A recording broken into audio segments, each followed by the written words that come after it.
Hello, beautiful, powerful, everyday women of the world. Welcome to the Startup Stories podcast, where the ambitious everyday woman is heard, held, and served in life and business. I'm your host, Mia Frankel of Powerful Inc., the everyday woman's coach for living a peaceful and productive life. You'll hear relatable stories to keep you sane, grounded, and growing as you expand yourself and deliver your purpose to the world. Today's guest is so fun, so powerful, and we're going to have such a good time with her. I have Oksana Kovalchuk joining me from Turkey. Today I'm on the west coast of Canada, if you all didn't know, so we're so global. It's very exciting. It's 4 p.m. for her, it's 6 a.m. for me. And I just love, like global connection, right? This global Yeah. connection is amazing. So, Oksana, I just want to share with the audience a little bit about you from what I've picked up and, what I intuitively feel. So, you guys, this woman knew around age 5 what her life was going to be used for. She fell into a passion and pursued it voraciously with coding by age 5. Code, like, it seems unreal to me that I have an almost 7-year-old and she's bright, but like to have an affinity towards something is really amazing. And I think it's parallel to having a very strong sense of identity and or passion and pursuing that. Oksana launched her first business at age 16 and then went on to develop something that became the largest app on the Parse platform, which she'll share to us what that is, because I honestly have no idea, but she does. She's been featured by Mark Zuckerberg, and now she's developed a company that's about 15 years old called ANODA that specializes in UX design. So if you've seen these two letters capitalized side by side and wondered what they are, it's user experience. And as Oksana explained to me in the preamble, it's how people interact with the software in order to use a software product. And she gave a beautiful description that I will pull that clip out to go with promotion of this episode around how things are designed, where things are placed in Zoom, for example, in Canva, for example, even in Google Workspace, all of these software apps that we're using, endless everywhere, that the client's experience with them is effective, fluid, and efficient. So this is going to be really interesting. This bright mind of this powerful woman who's been in the industry basically her whole life, from diapers to IT. And then sharing that because I think the parallel is how we go about using software ourselves and feeling complicated, and then how we take care of our clients as we bring them in as a startup, right? And wanting to just make it easy and enjoyable all around. So thank you so much for joining. I'm so excited to have you here and talk about all things you, and then how your industry and your knowledge apply to our day to day. Oh, thank you very much, Mia, for introduction and having me today. Hi, everyone.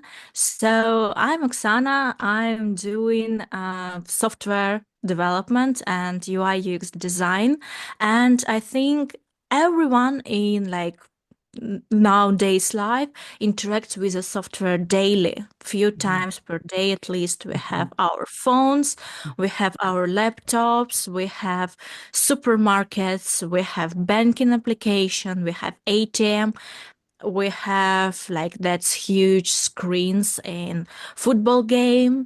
That's Mhm. everything about the design. It's like very big tied to psychology of color, psychology of placing things, even like anatomy also, and how we used to use the things. Because for example, like we have iPhone. Yeah, Mhm. everyone knows what iPhone is. But for example, if the next model will be horizontal, Mhm. will be like, uh, your regular pattern of holding phone will be crashed, it will be damaged. So also like if you interested a little bit in the UI, you will see that usually people holding phone this way. Right. So all hot access buttons located in this area where it's like small finger can touch it. Or in this area if you're holding it with two hands. And barely nothing that you can like interact with if we're not talking about the games will be Mhm. in the middle of screen or on top of the screen Mhm. with even like new iOS updates, even like a search bar comes to the bottom because we all holding these Yeah. phones this way. I think me and everyone who listen us can see the smallest finger, and we have this mark here which Right. um, The phone mark. tells us we're holding this very heavy phone daily. So yeah, that's about like user experience design. So something that we already used to, we keep these patterns alive without like breaking it. Mhm. So when you creating some new business or planning to create some new startup, the Right. like I'm consulting a lot in Techstars and Y Combinator, etc. I see that eyes full of energy, and they say, "I wanted to change the world," Mhm. but guys, don't reinvent the wheel in user experience. Yeah. You will spend so much money to educate your users how to use it, and like there is nothing about profit.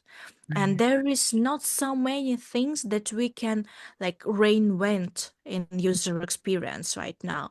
It Mhm. transforms, but still it's keeping like overall the same. So if we can follow like existing patterns in a very good way, then for sure your software will be like loved by users. They will understand what's going on, and you Mhm. won't be buried with thousands of support tickets. This is like I lovingly talked about this podcast being international, but user experience as an international um, application. So as a new life coach or whatever type of service provider, if we're working through the internet and offering services, we want them to be portable and designed internationally because cultural differences would influence the interaction, gender would influence the interaction. And so, absolutely, if there's a core foundation that makes all things the same, you can play with other elements from there, but success would come in having something that is going to be recognized everywhere. And Yeah. absolutely no need to reinvent the wheel because, in doing so, like you said, if we turn the phone, people are going to freak out and be too scared, too much of a big change, right? That's Yeah. such a great foundational pillar to think about things. And I know a lot of women that I've spoke to, when it comes to software, they get really tangled up and there's so many choices. But what I found is a lot of the apps, software programs, on a like an organizational level or a customer service level or have the same foundations. They're very comparable. And this is probably why, because of this whole industry that we don't see where things are being tested, colors, icons, placements are being decided upon to create similarity, and then everybody gets to run with their own brand of it. Yeah, totally, 100%. Like even if we will compare Google Sheets to Mhm. Microsoft Excel, Yeah. Yeah. a lot of common things. Yep, still a lot of differences if we will dig inside. But if you will show it to person who like not very familiar with Mhm. Excel overall, so it's like absolutely the same. It's like totally two same products. And the same is here. Like while we keep in the foundation, Mhm. then less errors will happen to your users Right. because people hate something new. To be honest, we can say, yeah, we want to invent something, we want to move in future, but right now, AI. everyone's talking about AI. There's Yeah. tons of people who are scared of AI. They're talking about like the Terminator movie. They talking about end of the like humanity, Yeah. something zombies, AI will attack us. That's calm. Like it's about the deep fear. And still there is a people who believe like in a flat earth. Hmm.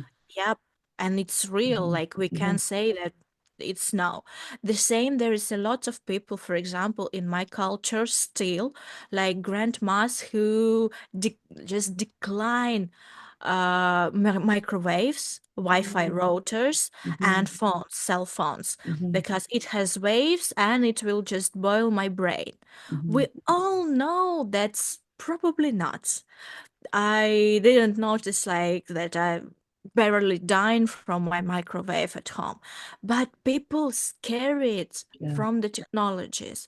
And you're totally right when you're saying, yep, overall the design experience, it's very similar.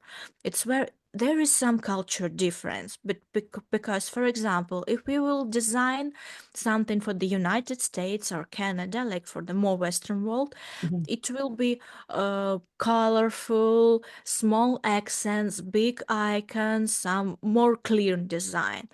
When we design, for example, for the Nordic countries, it should be everything very straightforward. They like everything square. Hmm. Americans like rounded corners. That Hmm. guys like squares and still like play empty space, but not a lot. It should be used. If we design for the Asian market, then for example in Korea, your every single pixel must be used. If you have some empty space, it's like you didn't organize it well. These pixels, this place doesn't do any work. Mm-mm. Uh-uh. And that's why they have a lot of different color banners, Hmm. the like less images, more information. In our like side of things, like we say, oh, it's too overwhelmed. Because we just get used to something another in our cultures. The same like with the genders.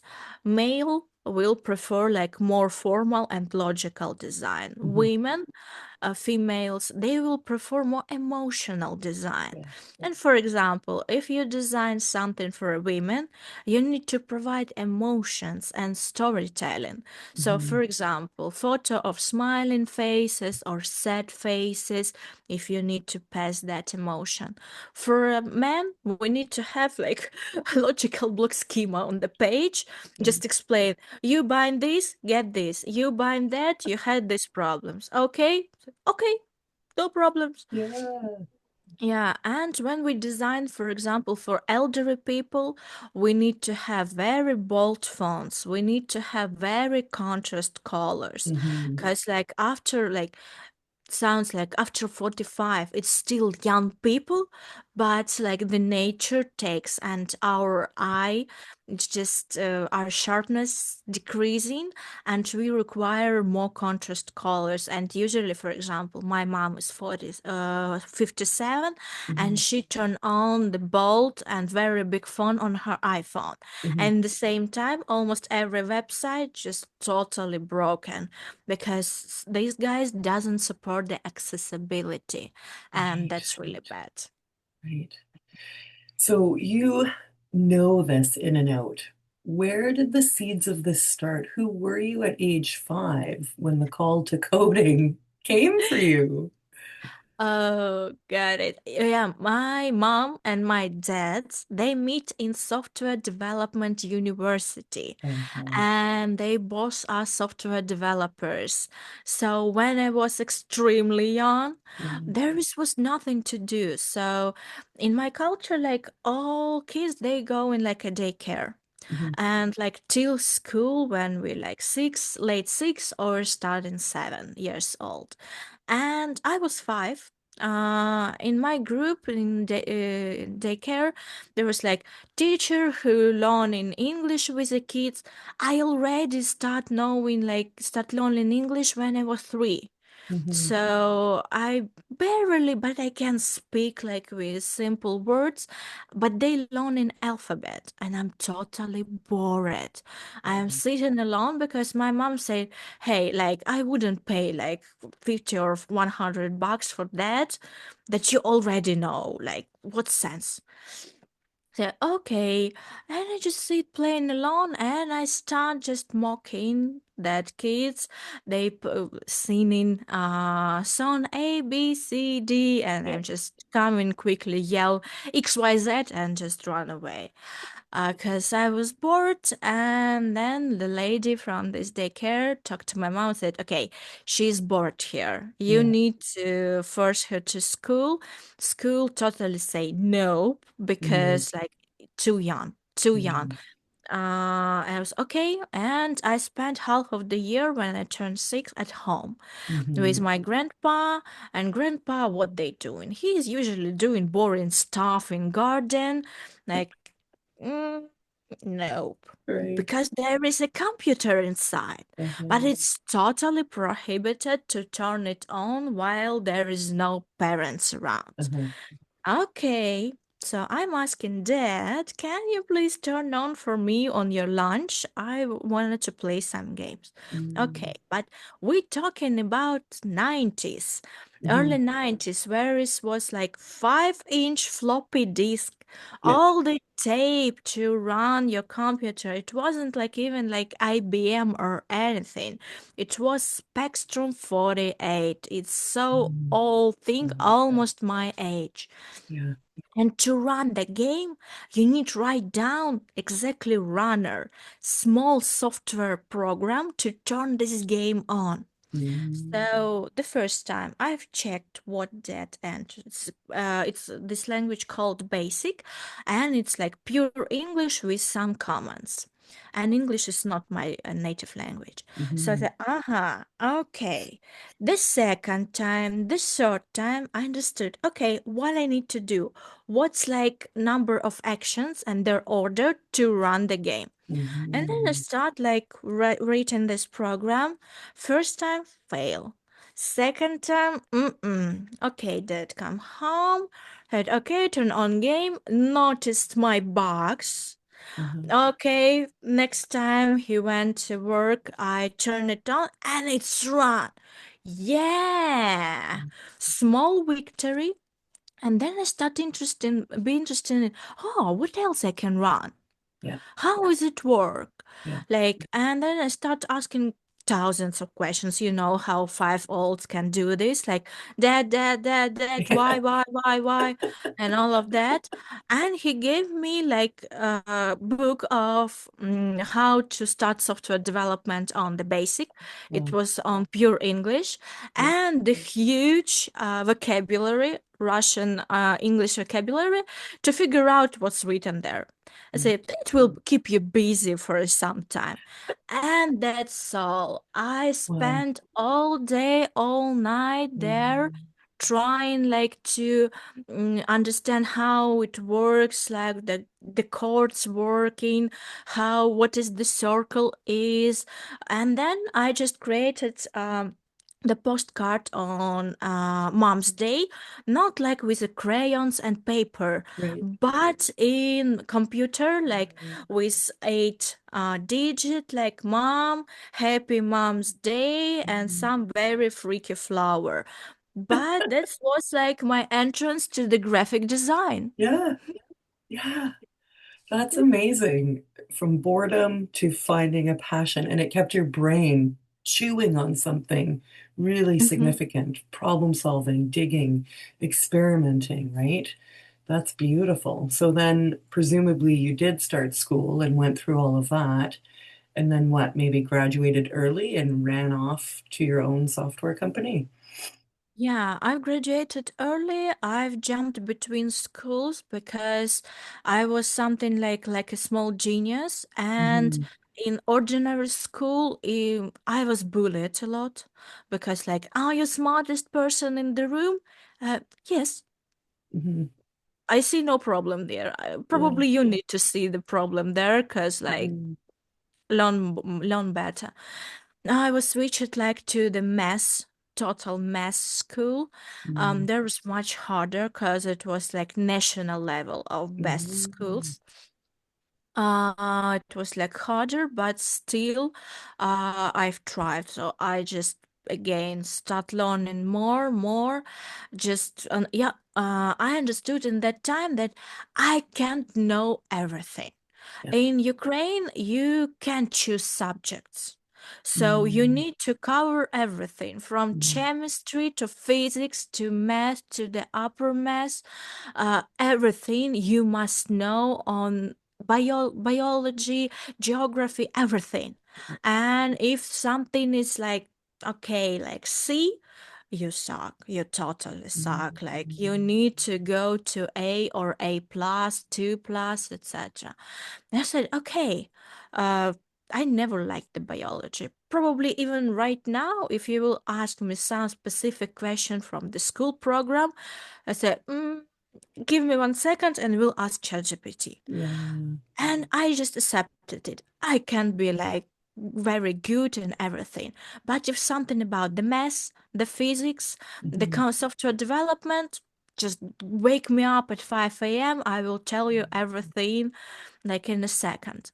And when I just skip it and dedicated all my time to what I exactly want to achieve, then there was like two hard things.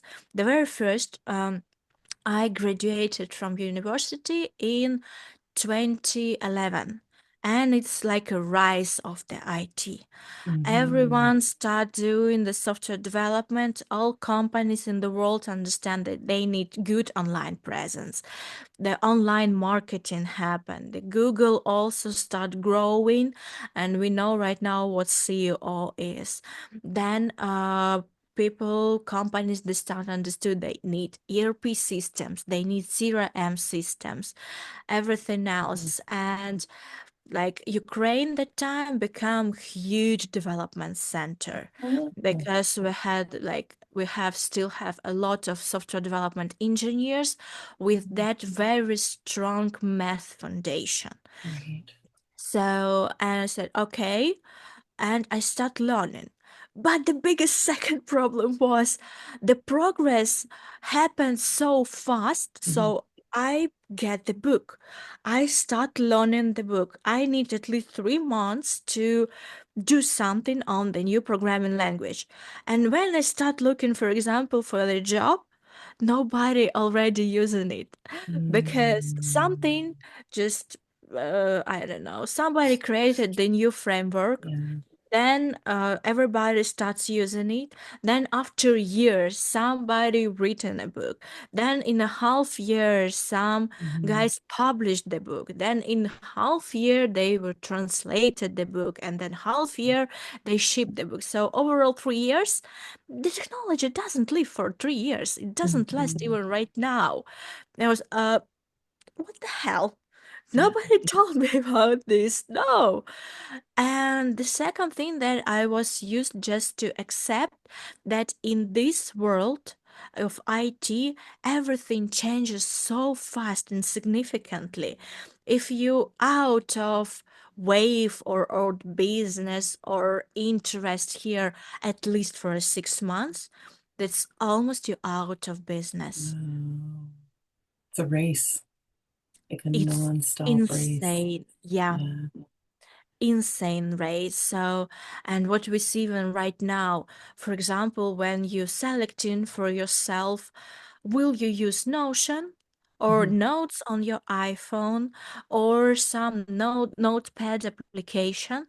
Probably you will select Notion because there is a lot of things what you can to do, and there is AI integrated, which can create summary, help you with some tasks, and it's easy to share a document to someone, etc. So, hmm. So Notion drive this race, and these Mhm. guys a little bit lower. And if we're talking about like creating new product, it's very hard sometimes for the new entrepreneurs. Understand, guys, you don't need to compete with giants. Yeah. There is always market share.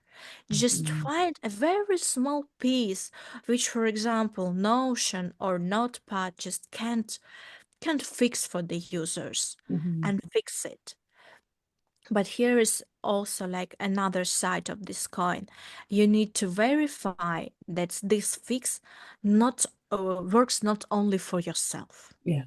because sometimes entrepreneurs they have an amazing idea, Mhm. but there is not enough people in the world to scale this Yeah. product. And then like they have working product, they invested a lot in it, Mhm. and in the end they using it, their mom, dad, few Yeah. friends, and that's all. That's all. There's some good parallels to this, that there's enough market share for everybody. So, to the women listening, there's no scarcity because we, like you said, Oksana, we don't all want to be mega billion companies.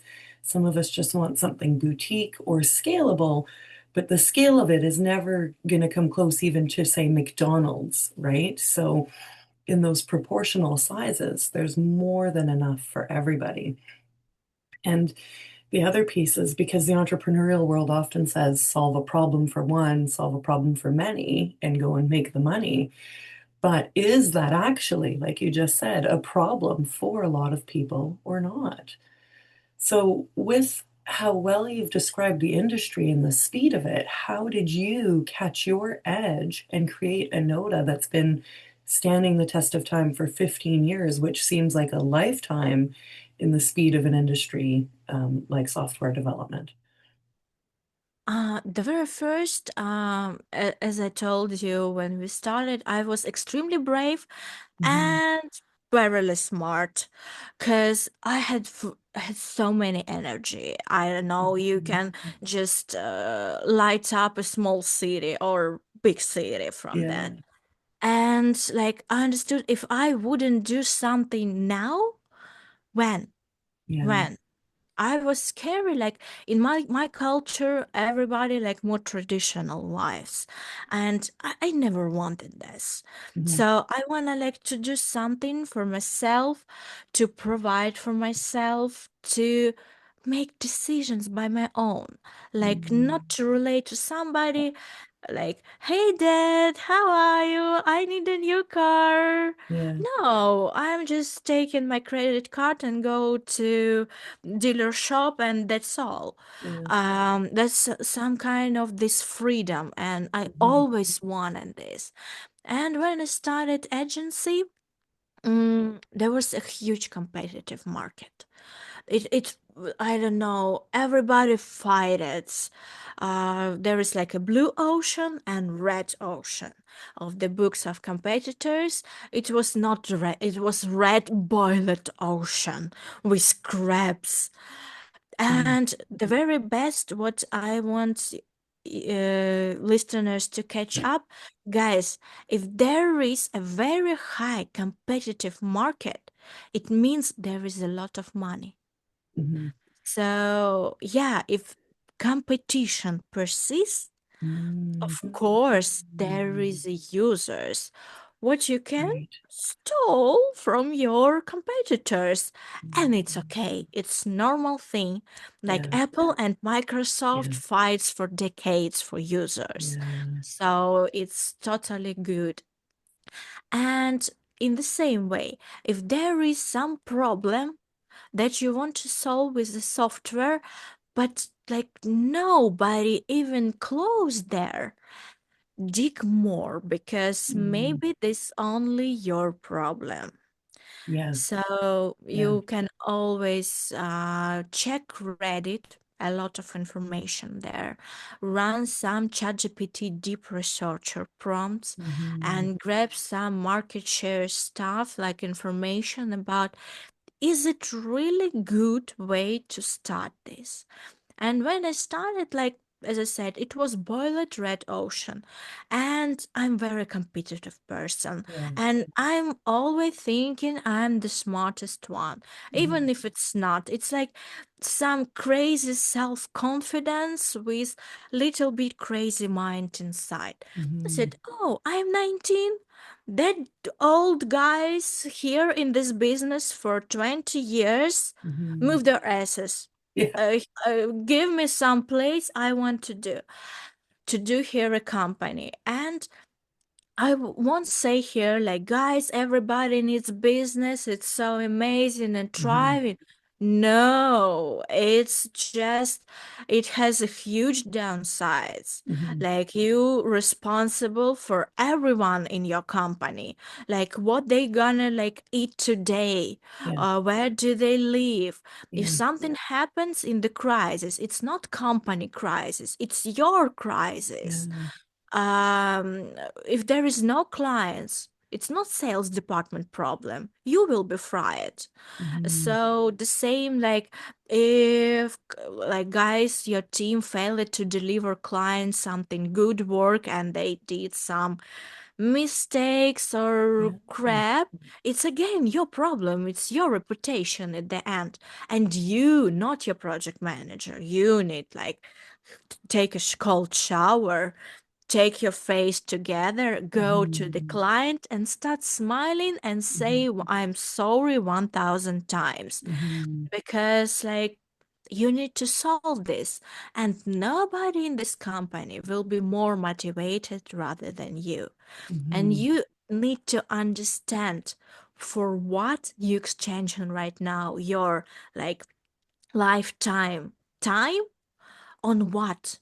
Yeah. Because I see a lot of people who struggling with barely diet businesses, or I'm usually say, hey guys, this horse dead for last 2 years, you need to take off. Mhm. Really, like, it doesn't work, just stop it. And if there is, like, not enough profit for you to fund your life, you have no idea how to sell it. Because usually, like, businesses, it's like flipping houses. You Mhm. start something small, you grow it, sell it to the bigger player on the market, Mhm. then with these funds you find something bigger with bigger scale, then flip it again, and I don't know, on third or fourth, for example, you in late 40s or late 50s said, okay, I have enough money to, like, spend my end of the life, and here is enough for my kids. I'm done, so I'm retired. So it's also, like, not a problem, but you always need to understand why you're doing this. Mhm. Not just like, I'm swimming because it's water around. Water will be all the time. Yeah. All freaking time you will need to swim. Yeah. And, like, journey of 14, 15 years, it sounds like, wow, wow, that's cool. But in the same time, I never been, like, in total turn off vacation for a 15 years. Mhm. Yeah, I have Mhm. managers, I Yeah. have team, Yeah. but still, like, even your phone is offline, your brain thinks, oh, maybe this one. Mm, maybe Mhm. we need to do this one. Mhm. What in the news? What? It's a lifestyle. It is. So it's, like, important to understand that this journey never ends. Yes, you decide when to, like, press the dot here, but still, like, it's a very long journey. This is, two things I see being described as the business leadership and the sense of identity.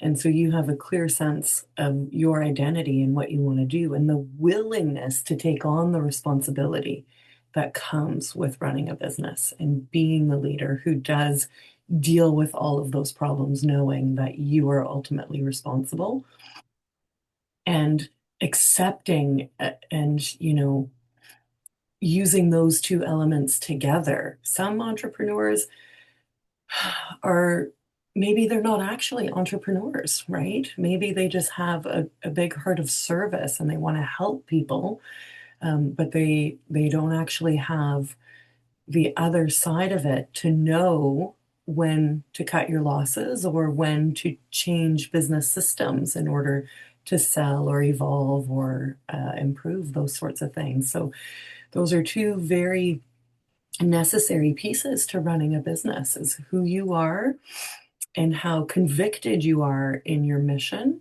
and then whether or not you have a good mission. That's been a big theme of what you've been saying. And, I really appreciate that because having a dream doesn't always, like, there's different ways to make it come true, I think, is my takeaway from the conversation so far.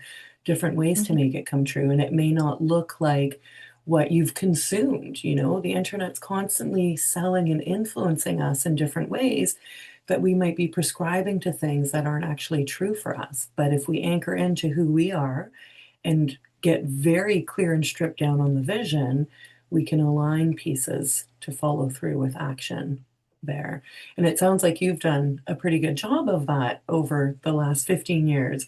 You mentioned that now you want to launch into a third business and get more into like the heart to heart or the soul element, a softer human piece of things. So tell us as we kind of come to the final chapter of what you've learned about yourself and what you want to explore further or expand on in the next, say, 5 to 10 years. Mm.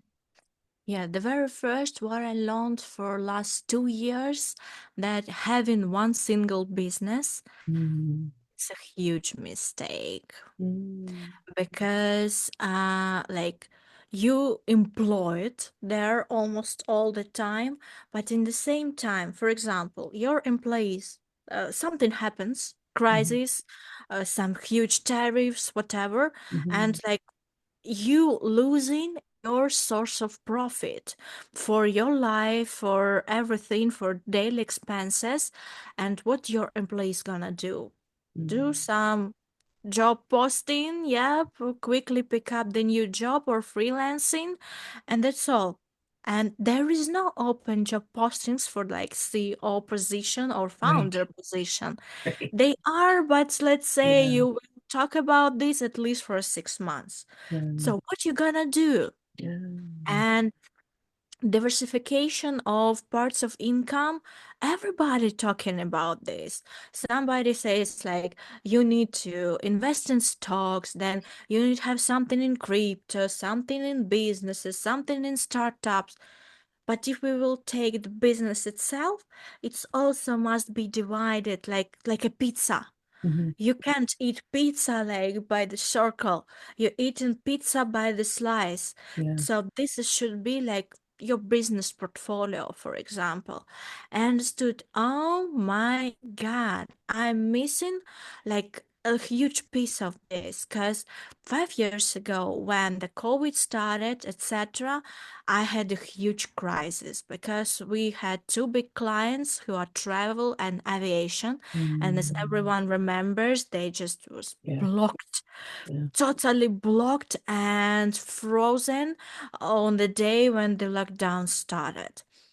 And then one of my biggest clients also, besides these two, just didn't pay me huge invoice almost for 100K dollars. Mm, And like I have 70 people in my company. mm, I almost already have nothing to pay them because he had a net 90. I used all my like backup services to pay these people. I mm, had some personal credit or loans just to cover these expenses. mm, And when like we cut in like with the new clients and all world like just in a chaos, I said, "Oh my God, what? How I will buy food tomorrow?" yeah. Uh, Oksana, what we gonna Mm, do? And then, yeah, I rebuilt the company. I took taking care of all this stuff. It was mm, a huge mess. I even like got a stroke when I was 30. So it mm, was such higher pressure yeah, of for my inner body yeah. and like from outside. And right now, I don't know. This business it shouldn't be something single of my like income flows. Mhm, And I want to launch a platform right now. Like it's like in a weeks. it's almost on the final stage to Mm, connect all these people who are looking for the new software, like small SaaS businesses. It's called micro SaaS, mhm, to connect it with people who wanted to invest in these businesses. Like we're talking about $3,000, $5,000 of investment because it's very something mhm, small.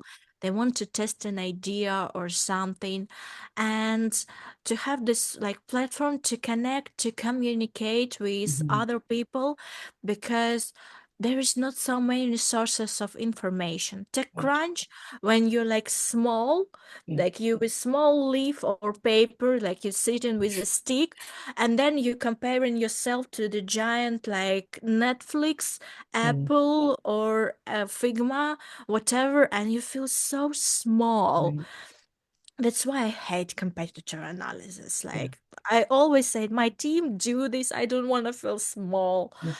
and and that's why like it's very important for me right now also like to establish this platform where people can find their tribe, Mhm, because I'm consulting this small founders, small, like very stage startups for 15 years, and they have the similar fears. They feel like, okay, I will put here money for my kids' college, or mhm. it's my retirement funds. What I will do?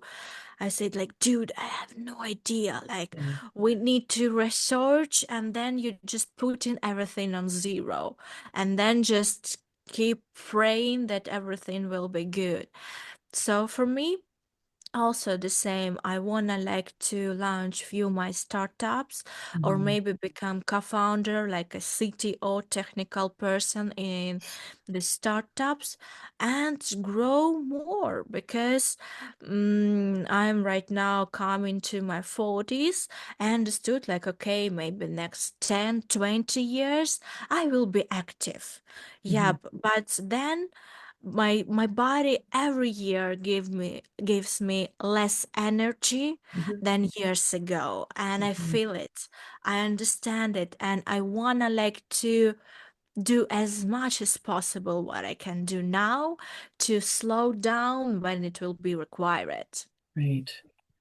It's this long-term vision planning and bringing in more community collaboration, right? Holding space for the earlier version of you where you wouldn't have had that mastermind or that tribe, like you said, to go to. Mhm, And in the startups that I've worked with, they die off on their own, right? If we're not sticking together, something big happens like COVID or an unpaid invoice and you panic and you shut down and you can't figure out a way through, but together we can. There's more resources, there's more support, compassion, more normalization of what we're experiencing, and it's more holistic, and I'll say from like the feminine energy of it too, nurturing and looking after each other, right? That's a mhm. really beautiful vision. And you guys, if just to really be clear, she's also saying diversification in where your revenue's coming from. So again, I work a full-time job, I coach, I try to do these different things. I'll be hopefully working on an investment portfolio soon, to have different places where our eggs aren't all in one basket. And then when things happen, we have financial resilience, which for women really creates greater sense of safety and stability, right? Money and women, we want to protect the nest. We want to protect the home, whatever that looks like. And finding ways to do that. Where our dreams can come true, but they don't have to come true the way that people are necessarily selling them to us. And that's a big thing that I stand for too, that, don't be a consumer of someone else's dream. As I said earlier, get clear on what yours is and make it happen in a way that feels safe but stretchy for yourself. Yeah, totally agree. And I love this word resilience, because Mm, right now it's my motto. Like, mm, why dinosaurs died? They had not enough resilience. Like, you mm. need to quickly adapt to such changing world. Yeah. it's changed every second. Like in my Mm, IT world right now, happens something that nobody sees for a decades. It's like AI from mm, one side layoffs a lot of people, mhm, support agents, like interns, etc. In my world, they wouldn't be able to find jobs like in a year, I think. But in the same time, we all understand what corporations do. Right now, you're paying $10 for this mhm, product, $20 for the ChatGPT. When they will have enough people, then it will cost 500 per month, and that's all. Like mhm, the tokens will, like AI tokens will be the new gold. The same, like you just need to quickly adopt what's going on. And my true belief is like women are more in this rather than men, mm, because the nature of us, like we can take much more stress than men. mhm, Our body like can take more stress. We are communicating with people better because just our spine brain helps us, like our main brain, to take care of emotions and the mhm, stress. mhm. And why not using this? It's like I don't know, competitor on who will run faster, but you have a rocket. Yeah. Like, girlies, like, come on, it's like, it's easier.